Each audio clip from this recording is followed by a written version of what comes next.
ইনকলাব জিন্দাবাদ জিন্দাবাদ জিন্দাবাদ সিপিআইএম জিন্দাবাদ জিন্দাবাদ জিন্দাবাদ বেগুড়িপাড়া ষষ্ঠী তলায় পোস্টার ছেঁড়া হলো কেন? বিজেপি তৃণমূল জবাব দাও। চাই জবাব দাও বেগুড়িপাড়া ষষ্ঠী তলায় পোস্টার ছেঁড়া হলো কেন? বিজেপি তৃণমূল জবাব দাও।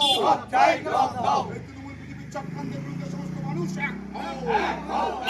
তৃণমূল বিজেপির চক্রান্তের বিরুদ্ধে সমস্ত মানুষ এক হও। ইনকলাব জিন্দাবাদ জিন্দাবাদ জিন্দাবাদ জবাব দাও।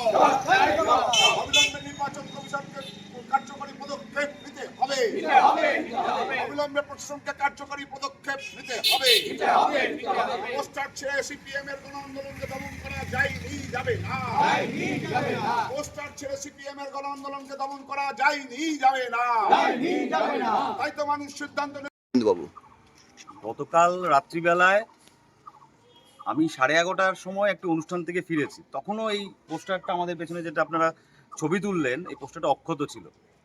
তারপরে রাত্রিবেলায় কেউ বা কারা তারা এই ব্যানারটা পোস্টারটা ছিঁড়েছে। এটা খুব সহজেই অনুমেয় যে বিগত নির্বাচনের এই 1 মাস ধরে আমরা গোটা রাজ্য জুড়ে, গোটা নবদ্বীপ ব্লক এবং শহর জুড়ে যেভাবে মানুষের কাছে পৌঁছেছি, রুটি রুজি কাজকামের কথা বলেছি, ধর্মের বাইনারি ভেঙে গেছে। আজকে সেই জায়গায় দাঁড়িয়ে শাসক দল তৃণমূল এবং বিজেপি গত 1.5 দশক ধরে লুট করেছে সাধারণ মানুষকে।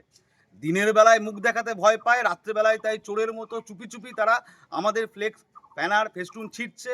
আমরা এর আগেও অভিযোগ জানিয়েছি যে প্রতাপনগরে 56 নম্বর ওয়ার্ডে আমাদের 56 নম্বর বুথে আর 45 নম্বর বুথে আমাদের ফ্লেক্স ব্যানার ঢেকে দেওয়া হয়েছে, ছিঁড়ে দেওয়া হয়েছে। আজকে আমরা তাই এই বিক্ষোভ প্রদর্শন করছি, প্রশাসনকে জানিয়েছি, নির্বাচন কমিশনকে জানিয়েছি।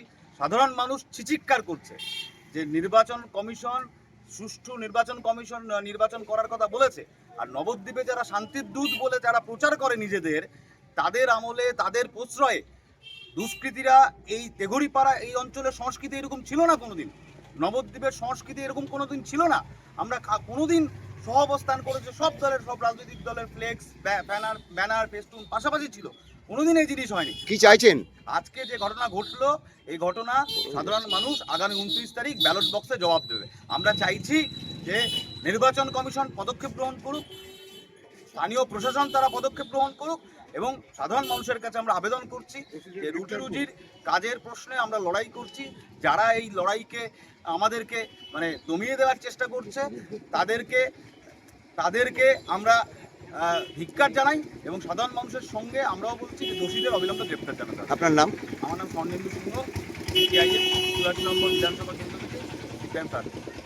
আপনি কি আপনার নিজের জন্য বা আপনার সন্তানের জন্য অথবা আপনার পরিচিত কারোর জন্য এমন একটা কম্পিউটার সেন্টার খুঁজছেন? হ্যাঁ, ঠিকই ধরেছেন, আশালয় কম্পিউটার সেন্টার, যেখানে আধুনিক টেকনোলজি দ্বারা আধুনিক ল্যাবে এবং প্রশিক্ষণপ্রাপ্ত শিক্ষক শিক্ষিকা দ্বারা স্কুলের বিভিন্ন কোর্স অথবা ডিপ্লোমা কোর্সগুলো করানো হয়।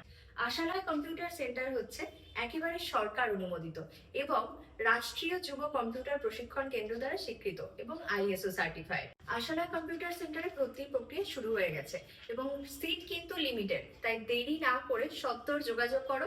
যোগাযোগের জন্য ফোন নাম্বার, যাবতীয় ডিটেলস কিন্তু শেয়ার করা আছে।